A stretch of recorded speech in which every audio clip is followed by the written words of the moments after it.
Previously, it's been 11 years since Thorfinn swore vengeance on Askeladd, living with his Viking crew and joining the Danes to conquer England under King Sweyn. After rescuing Canute and escaping through Wales, they raze a village in Mercia. Showing no mercy, Askeladd kills Ragnar, telling Canute it was the English. He must move on. Back on the run, with Thorkel on their heels, there's mutiny in the air. The men turn on each other, while Thorfinn ditches Canute to go back for Askeladd. He ends up defeating Thorkel in a duel. The prince realizes what he must do: take the crown from his father's head and put an end to the senseless violence. Canute, Askeladd, and Thorfinn enter King Sweyn's longhouse. The king orders his son to approach, but Askeladd asks Thorfinn what he thinks. It's a trap. There are at least 20 men lying in wait. Canute orders them not to draw their swords. Whoever acts first loses. They must err on the side of caution. The king orders them to stop. Askeladd is finally able to see the king's face and hesitates before Canute snaps him out of it and tells him to kneel. They report that Ragnar died in Mercia. The king explains that usually they would celebrate his son's return, but first he wants to speak informally. Sweyn orders his son to come forward. He relays that he took the crown from his father and thought he could do great things until he put the crown on and found it had a will of its own. Canute asks if the crown ordered the king to kill him, to which he replies, the crown only orders two things: to use its power and to increase its power. The king says the crown doesn't want him and orders his men to surround the three. Sweyn tries to buy him off by giving him Cornwall, and if he refuses, he dies. Askeladd reacts before the soldiers attack, asking to address the king. He reasons that, since Canute won over Thorkel, London will surrender without any losses, but if he kills Canute, it will only serve to cause mistrust among the ranks. The king muses that he must be the child of a slave, since Askeladd, the one covered in ashes, is only a nickname, as his father never named him. Thorfinn is stunned looking at Askeladd. This is the only time he's ever seen him mad. But the king concedes, agreeing that in this circumstance he should be rewarding his son, not punishing him. Thorkel and his men party to boost morale at Canute's request. Everyone cheers as a small blonde man finishes his 57th drink. Surprised, Thorkel asks who he is.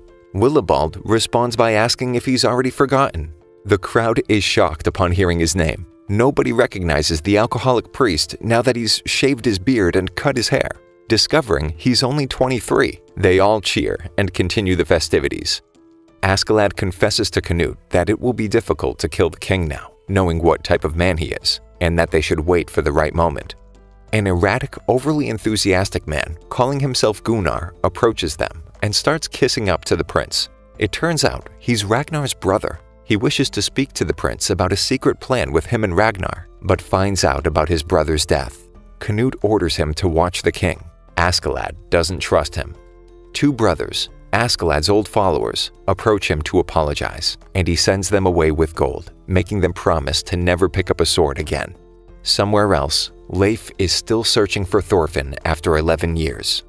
In 1014 AD, York was controlled by King Sweyn and used as a base for Vikings to trade slaves all throughout Europe. Leif sits in his ship when someone yells at him to move it, since the first ships of the noblemen are about to land. Leif recognizes Askeladd immediately as the man who killed Thors.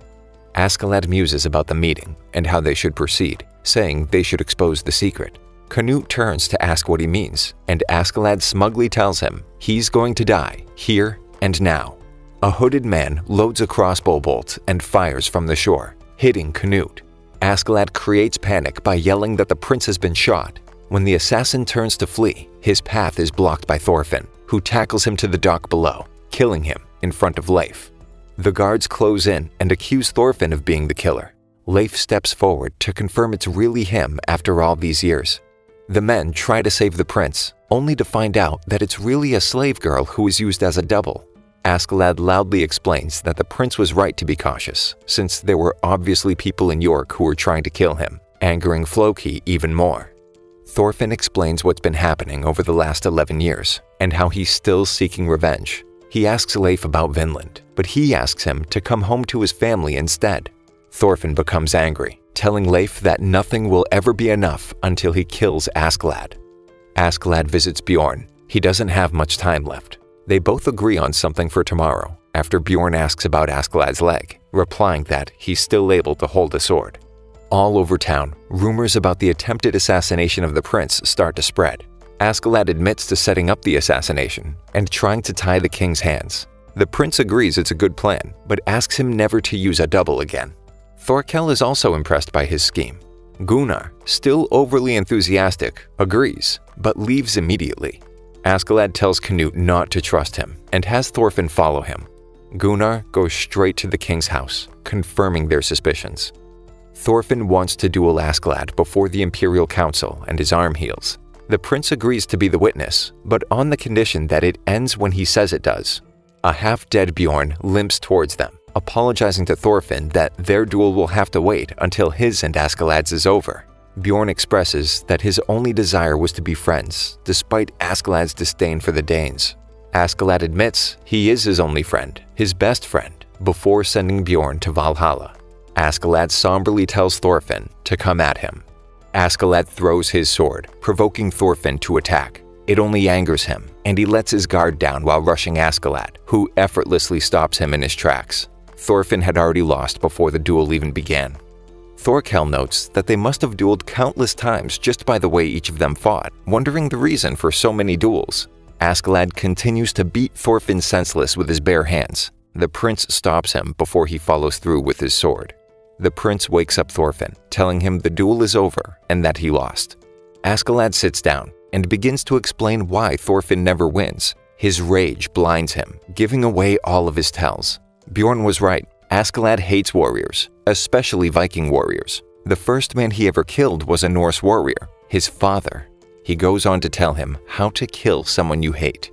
His mother was a slave who was too sick to work, so he worked at the blacksmith's, cleaning up as a child. He was always covered in ash, which garnered him his nickname. His father, Olaf, was a powerful man who loved killing, but only named his legitimate sons. Once his mother fell ill, Olaf threw her away, despite being one of his favorite slaves. His mother believed in the legend of Artorius, their ancestor, who she claimed lived far to the west in a paradise called Avalon, believing he would return one day to conquer the world. 500 years later, Artorius still hasn't returned. Askeladd's mother finally snapped when he was 11. She thought his father was the hero come back to save them, but he drew his sword. Realizing the legend wasn't true, Askeladd drew a sword for the first time and defended his mother. It was the first time Olaf recognized Askeladd as his own son. Seeing his potential, he invited Askeladd to live with him and his half-brothers. After 2 years of waiting, Askeladd killed his father in his sleep, and the blame fell on one of his brothers. Askeladd calls Thorfinn an idiot for not being able to kill him after 10 years. A useful idiot, but an idiot all the same. The nobles make their way to the Imperial Council, speaking amongst themselves and trying to decide how to handle the rumors about Sweyn wanting his own son dead. Outside, Thorfinn thinks he sees Askeladd, but realizes he's mistaken after catching up to the stranger. Thorfinn is thrown in jail after beating up the group that the man was with. King Sweyn addresses the council, pretending to be glad about his son's return. He awards Canute Mercia and asks Thorkel to watch over him. Askeladd believes he has won until the king proclaims his plans to attack Wales in the coming spring. Floki notices the look of shock on Askeladd's face. Leif visits Thorfinn in jail, trying to convince him to come home to his mother and sister. Leif explains how he swore on his honor that he would find Thorfinn and bring him home. Leif tries to use the promise of freedom that Vinland can offer, a place without slaves, where everyone lives in peace. Thorkel asks Askeladd how he was able to evade him by traveling through Wales. Askeladd explains that his mother's grave is there, and that Wales is his true homeland. Sweyn addresses Askeladd directly, telling him to come and kneel before the king. The king awards Askeladd with 50 pounds of silver for helping save his son Canute. And after Floki informs Sweyn of Askeladd's reaction to the planned invasion of Wales, the king says he has high expectations for him in their conquest of his homeland. Unable to remain silent, Askeladd challenges the king's decision to subjugate Wales. The king asks him to explain his reasoning. Askeladd goes on to reason that after 10 years of war in England, they should be focusing on the recovery of both the people and the land. He also argues that because the terrain is harsh and infertile in Wales, it simply isn't worth the cost. Sweyn pretends to be gracious for Askeladd's advice, while closing the distance between them. As soon as he is close enough, the king gives Askeladd an ultimatum. Give him Canute's head and join him, or else he will invade Wales, admitting he couldn't care less about the country. Sweyn has someone looking into Askeladd's past. He knows that his mother was a slave, the only thing Wales exports. When Leif frees Thorfinn from jail, they head to his boat. Thorfinn is finally old enough to sail. Leif turns away for a moment, and Thorfinn is already gone. Instead of playing along, Askeladd begins insulting the king, calling him an ugly old man unfit to wear the crown. He's not what a king looks like. Sweyn's guards draw their swords, but Askeladd is already within reach. Drawing his sword, he threatens the king's life if anyone makes a move. Canute warns Thorkel not to get involved since Askeladd isn't acting like himself, while King Sweyn promises to forgive him if he puts his sword away. But Askeladd refuses. Sweyn deserves to die after mocking his family and people. He reiterates that Askeladd is merely a nickname. The name his mother gave him is Lucius Artorius Castus, claiming he is the legitimate heir to the kingdom of Britannia. Floki attempts to distract him by throwing a goblet. It's too late though. He decapitates Sweyn in a single blow. With that, Askeladd claims to feel better now. Floki orders his men to attack, while Canute does the same, branding Askeladd as a traitor and criminal for committing regicide. Thorfinn hears swords clashing while making his way to the longhouse, and notices the two men guarding the doors rush inside. Confused, Thorfinn, seeing Askeladd going into a frenzy through an opening, pushes through the mob. Canute, realizing it's just an act to save both Wales and himself, orders Thorkel to stand down, to which he replies, the master must put down their dog.